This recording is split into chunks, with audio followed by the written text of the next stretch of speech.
کوئی ٹوٹل جو آپ کا پہلا ٹور تھا امی کے ساتھ اس پہ ٹوٹل کوئی آپ کا بجٹ 5,000؟ ہاں جی 5,000 میں. یہ میں بیسیکلی میرا پھر یہی پوائنٹ ہوتا ہے ناظرین کہ یہ جو ٹورزم ہے کیونکہ جب ہم کرتے ہیں بائک پہ تو بہت سارے لوگ یہ سمجھتے ہیں کہ یہ تو بڑے خوش قسمت لوگ ہیں اور خوش قسمت سے مراد یہ سمجھتے ہیں کہ وہ شاید مالی حوالے سے یہ بہت خوش قسمت ہے.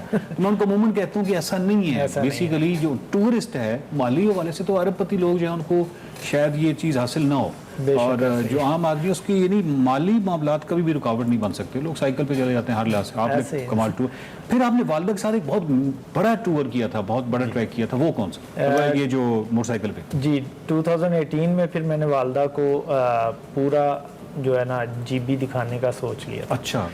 تو میں نے ارادہ یہی کیا تھا کہ پورا پاکستان انشاءاللہ والدہ کو دکھانا ہے اب کیونکہ میں نے ان کی اسٹرینتھ بھی دیکھ لی تھی ماشاءاللہ پرجوش بھی تھیں. تو پھر پہلا ٹرپ ہم نے کیا چترال سائڈ سے. ہم نے اب ان کی عمر 73 ہو گئی ہے. 73 ہو گئی. ٹھیک ہے. لاہور سے نکلے کالام گئے. کالام سے ہم پھر آگے کمراٹ ویلی گئے. چترال میں گئے. کیلاش گئے. گرم چشمہ گئے. اوپر چترال گول نیشنل پارک گئے. شندور گئے. اس میں کاکلشت گئے. پھر شندور کراس کیا. پھر یاسین ویلی درکت. پھر وہاں سے یہ سارا بائک پہ چل رہا ہے. یہ سارا بائک پہ. پھر گلگت سے ہنزا اوپر خنجاب ٹاپ تک. خنجاب ٹاپ سے پھر واپس آئے. پھر ہم چلے گئے استور میں. استور کیونکہ میری فیوریٹ پلیس ہے تو میں وہاں لے گیا. میں نے کہا سارا گھماؤں گا. قدرتی ان دنوں ابھی دیوسائی کی برف پگھلی نہیں تھی تو ہم دیوسائی شوسر تک جا سکتے. ایسی مطلب یہ اتنا بڑا ٹور آپ بتا رہے ہیں اتنا مائلیج ہے اتنا زیادہ طویل ہے کہ کہیں امی نے نہیں کہا کہ بھائی اب بعد میں کچھ جو رہ گیا بعد میں کریں گے یا کوئی اس طرح؟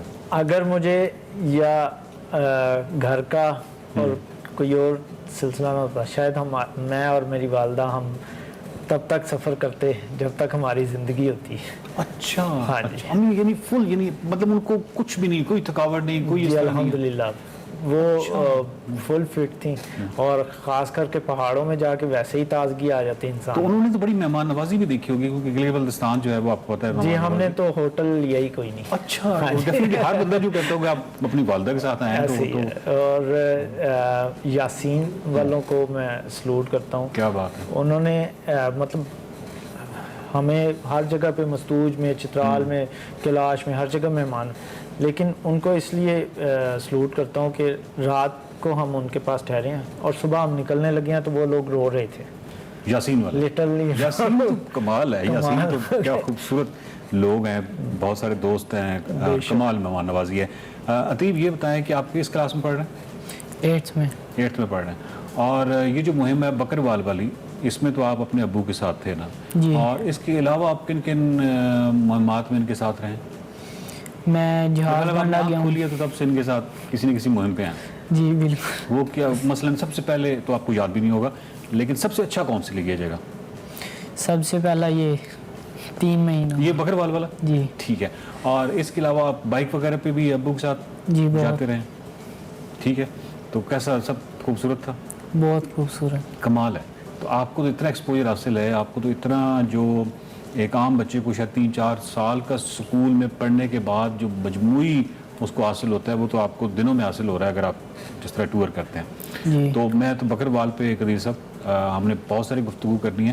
اصل میں تو یہ ہے کہ آپ کی جو والدہ والا یہ جو ٹور ہے اس کے حوالے سے اگر سوالات کیے جائیں تو شاید یہ نہ ختم ہونے والا سلسلہ ہے. لیکن میری آپ سے ریکویسٹ یہ ہے کہ کیونکہ ہمارے پاس وقت کی کمی ہوتی ہے اور اس طریقے سے سوالات ہو نہیں سکتے. آپ سے گزارش یہ ہے کہ یہ جو والدہ کے ساتھ آپ نے ٹور کیا مہینے کا اور اس کے بعد 2 ٹور کیے بیسیکلی بکروال والا جو ہے یہ تمام ان کو آپ لکھیں. جی انشاءاللہ. کیونکہ وہ ڈیٹیل میں پھر آپ لکھ سکتے ہیں وہ ہم پڑھ سکتے ہیں. جی جی. اور یہ تو ایک ایسی تشنگی ہے. ہاں ہو سکتا ہے کہ ہم کسی رات بیٹھیں اور پوری رات اس پہ گفتگو کرتے رہیں تو تب بھی شاید تشنگی دور نہ ہو. بہت شکریہ آپ لوگوں کا. ناظرین قدیر گیلانی جو ہیں انہوں نے جو بکروال والا ان کے ساتھ سفر کیا ہے یہ بہت سارے لوگوں کا خواب تھا. طاہر صاحب نے پوری زندگی انہوں نے کہا کہ یہ وہ واحد جگہ تھی یہاں پہ ان کا ایکچولی انہوں نے کوئی والد نے روک لیا تھا طاہر صاحب کو تو اس کی وجہ سے ان کا یہ خواب ادھورا رہ گیا. اس طرح بہت سارے لوگ ہیں جن کا یہ خواب تھا کہ بکروال کے ساتھ سفر کیا جائے. آج کی جو یہ جو ایپیسوڈ ہے یہ تو ڈیفینیٹلی ہم نے کسی اور طرف چلے گئے تھے. ان کی والدہ کے حوالے سے بہت بڑی بات ہے, بہت بڑی بات ہے, کیونکہ ہماری جو خواتین ہیں اس حوالے سے یقیناً وہ اگر کہتی ہیں کہ یہ کیسے خوش قسمت لوگ ہیں جو ان خوبصورت جگہوں پہ جاتے ہیں, تو وہ ٹھیک کہتی ہیں کہ واقعی ان کے حوالے سے ان کو اس طرح کے مواقع میسر نہیں ہیں. اور ایسے جو بیٹے ہیں جو اپنی والدہ کو اس طرح کے مواقع دیں, تو یہ اس سے بڑی اور خوبصورت بات کوئی ہو ہی نہیں سکتی. تو اس حوالے سے آج ہمارا موضوع یہ تھا. لیکن بکروال والا جو موضوع ہے وہ بہت ہی کمال ہے کہ ایکچولی ان کو ایک اجازت لینے کا مرحلہ درپیش تھا. وہ اجازت کیسے لی گئی؟ ان کا اپنا گدھا تھا, انہوں نے اپنا گدھا خریدا, ان کے ساتھ رہے, ان کے بیٹے ان کے ساتھ تھے. تو بکروال کے حوالے سے جو یہ مہم تھی اس پہ بہت سارے سوالات ہیں, بہت سارے کمال سوالات ہیں جو میرے ذہن میں, آپ کے ذہن میں بھی ہوں گے. تو اس پہ اگلے سیگمنٹ میں ہم گفتگو کریں گے. دیکھتے رہیے مائنڈ میٹرز.